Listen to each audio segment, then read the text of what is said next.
Non veg சாப்பிட்லாம் இன்றைக்கி வேலையே ஓடாதுன்னு நினைக்கிறவங்களுக்கும், ஆனால் பிரியாணி செஞ்சு சாப்பிட டைமே இல்லைன்னு நினைக்கிறவங்களுக்கும் பேச்சுலர்ஸ் அண்ட் பிகினர்ஸ் ஈஸியாக செஞ்சு முடிக்கிற மாதிரி ஒரு சூப்பர் டேஸ்டியான கார்லிக் ப்ரான் ரைஸ் எப்படி பண்ணுறதுன்னு பார்க்கலாங்களா? இதுக்கு பேனில் 5 டேபிள் ஸ்பூன் அளவுக்கு கடலெண்ணெய் சேர்த்துக்கலாம். எண்ணெய் காஞ்சதும் ஒரு கைப்பிடி அளவுக்கு கருவேப்பிலை சேர்த்துட்டு பொடியாக நறுக்குன பூண்டு சேர்த்துக்கலாங்க. பூண்டு வதங்கி நல்லா வாசனை வந்ததும் இதில் 1 டீஸ்பூன் அளவுக்கு வெறுமிளகாய் தூள், 1 table spoon Kashmiri chilli, 1 table spoon அளவுக்கு மட்டன் மசாலா, 1 டீஸ்பூன் உப்பு சேர்த்துட்டு ஸ்டவ்வை லோ ஃப்ளேமில் வச்சுட்டு நல்லா வதக்கி எடுத்துக்கலாங்க.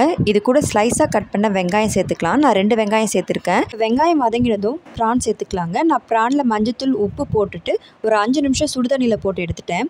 இது நல்லா வதங்கி எண்ணெய் பிரிஞ்சு வந்ததும் 1 கப் அளவுக்கு வடித்த பாஸ்மதி ரைஸ் இதில் சேர்த்துக்கலாங்க. இப்போ இந்த மசாலாவோட இந்த ரைஸை போட்டு நல்லா மிக்ஸ் பண்ணி எடுத்துகிட்டு தேவைப்பட்டால் கருவேப்பிலை கொத்தமல்லி சேர்த்து 1 நிமிஷம் கழித்து ஸ்டவ் ஆஃப் பண்ணிக்கலாங்க. அவ்வளோவே தாங்க. ரொம்ப ஈஸியான லஞ்ச் பாக்ஸ் ரெசிபிங்க இது. லஞ்ச் பாக்ஸ்க்கு நான்வெஜ் செய்ய டைம் ஆகும்னு மோஸ்ட்லி வெஜ் ப்ரிப்பேர் பண்ணி கொண்டு போயிடுவோம்.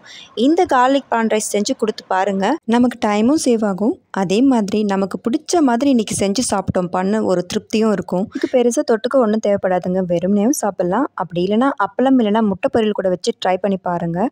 டேஸ்ட்டு சூப்பர் டூப்பராக இருக்கும். பேச்சுலர்ஸ் அண்ட் பிகினர்ஸ் வீடியோ பார்த்தீங்கன்னா இந்த ரெசிபி உங்களுக்கு பிடிச்சிருந்தா வீடியோ சேவ் பண்ணிவிட்டு இன்றைக்கே செஞ்சு பாருங்கள். மறக்காமல் நம்ம சேனலையும் சப்ஸ்கிரைப் பண்ணி வச்சுக்கோங்க.